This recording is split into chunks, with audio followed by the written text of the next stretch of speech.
Clip number 1028۔ اس clip میں آپ قرآن پاک کی سورہ شعراء کی آیت نمبر 201 سے 207 تک کی تلاوت، ترجمہ قرآن اور تفسیر قرآن صراط الجنان سماعت فرمائیں گے۔ بسم اللہ الرحمن الرحیم۔ ترجمہ: اللہ کے نام سے شروع جو نہایت مہربان رحمت والا ہے۔ لا یؤمنون به حتی یروا العذاب الألیم فیأتیہم بغتۃ وہم لا یشعرون فیقولوا هل نحن منظرون افبعذابنا یستعجلون۔ ترجمہ: وہ اس پر ایمان نہ لائیں گے یہاں تک کہ دردناک عذاب دیکھ لیں، تو وہ عذاب اچانک ان پر آ جائے گا اور انہیں خبر بھی نہ ہوگی، پھر کہیں گے کہ ہمیں کچھ مہلت ملے گی، تو کیا ہمارے عذاب کو جلدی مانگتے ہیں؟ لا یؤمنون بہ، وہ اس پر ایمان نہ لائیں گے۔ اس آیت اور اس کے بعد والی دو آیات کا خلاصہ یہ ہے کہ کفار مکہ قرآن پر ایمان نہ لائیں گے یہاں تک کہ ان پر اچانک عذاب آ جائے گا اور انہیں اس کی خبر بھی نہ ہوگی، اور جب وہ عذاب کو دیکھیں گے تو حسرت زدہ ہو کر کہیں گے کیا ہمیں کچھ مہلت ملے گی، اگرچہ پلک جھپکنے کے برابر ہی صحیح، تاکہ ہم ایمان لے آئیں۔ ان سے کہا جائے گا اب تم سے عذاب مؤخر ہوگا اور نہ تمہیں کوئی مہلت ملے گی۔ افبعذابنا، تو کیا ہمارے عذاب کو؟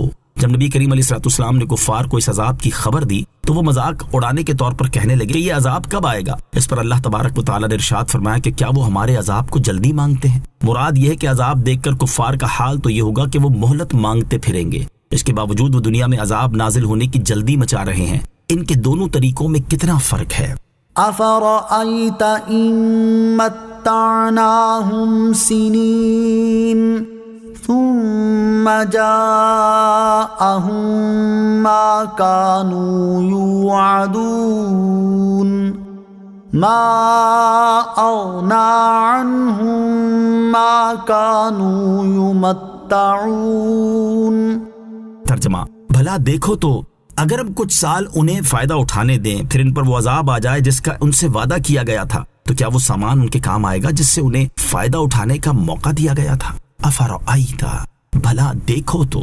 اس آیت اور اس کے بعد والی دو آیات کا معنی یہ ہے کہ کفار کا عذاب نازل ہونے کی جلدی مچانے کا ایک سبب ان کا یہ عقیدہ ہے کہ انہیں کوئی عذاب نہیں ہوگا اور وہ ایک طویل عرصے تک امن و سلامتی کے ساتھ دنیا سے فائدہ اٹھاتے رہیں گے۔ اللہ تعالیٰ نے ارشاد فرمایا کہ ان کے عقیدے کے مطابق اگر انہیں لمبے عرصے تک دنیا سے فائدہ اٹھانے کا موقع مل جائے، اس کے بعد ان پر وہ عذاب آ جائے جس کا ان سے وعدہ کیا گیا تھا، تو اس وقت ان کی لمبی عمر اور عیش و عشرت انہیں کیا فائدہ دے گی؟ دنیا کی زندگانی اور اس کا عیش خواہ طویل بھی ہو، لیکن نہ وہ عذاب کو دور کر سکے گا اور نہ اس کی شدت کم کر سکے گا۔ دنیا کا عیش و عشرت اللہ تعالیٰ کا عذاب دور نہیں کر سکتا۔ ان آیات میں اگرچہ کفار کے بارے میں بیان ہوا کہ دنیا کی طویل زندگی اور عیش و عشرت کی بہتات ان سے اللہ تعالیٰ کا عذاب دور کر سکے گی اور نہ ان سے عذاب کی شدت میں کوئی کمی کر سکے گی، لیکن ان آیات سے ان مسلمانوں کو بھی عبرت حاصل کرنی چاہیے جو دنیا اور اس کی آسائشوں کے حصول میں تو مگن ہیں لیکن اللہ تعالیٰ کی عبادت، اس کی یاد اور اس کے ذکر سے غافل ہیں۔ انہیں ڈر جانا چاہیے کہ دنیا کی محبت اور اللہ تعالیٰ کی اطاعت اور عبادت سے غفلت کہیں ان کی بھی آخرت تباہ نہ کر دے۔ اللہ تعالیٰ ارشاد فرماتا ہے الہاکم التکاثر حتی زرتم المقابر کلا سوف تعلمون ثم کلا سوف تعلمون کلا لو تعلمون علم الیقین لترون الجحیم ثم لترونها عین الیقین ثم لتسألن یومئذ عن النعیم۔ ترجمہ: زیادہ مال جمع کرنے کی طلب نے تمہیں غافل کر دیا یہاں تک کہ تم نے قبروں کا منہ دیکھا۔ ہاں اب جلد جان جاؤ گے، پھر یقیناً تم جلد جان جاؤ گے۔ یقیناً اگر تم یقینی علم کے ساتھ جانتے تو مال سے محبت نہ رکھتے۔ بے شک تم ضرور جہنم کو دیکھو گے، پھر بے شک تم ضرور اسے یقین کی آنکھ سے دیکھو گے، پھر بے شک ضرور اس دن تم سے نعمتوں کے متعلق پوچھا جائے گا۔ اور حضرت ابو موسیٰ اشعری رضی اللہ تعالیٰ عنہ سے روایت ہے، نبی اکرم صلی اللہ تعالیٰ علیہ وسلم نے ارشاد فرمایا، جو شخص اپنی دنیا سے محبت کرتا ہے اور وہ اپنی آخرت کو نقصان پہنچاتا ہے، اور جو آدمی اپنی آخرت سے محبت کرتا ہے وہ اپنی دنیا کو نقصان پہنچاتا ہے، لہٰذا فنا ہونے والی پر باقی رہنے والی کو ترجیح دو۔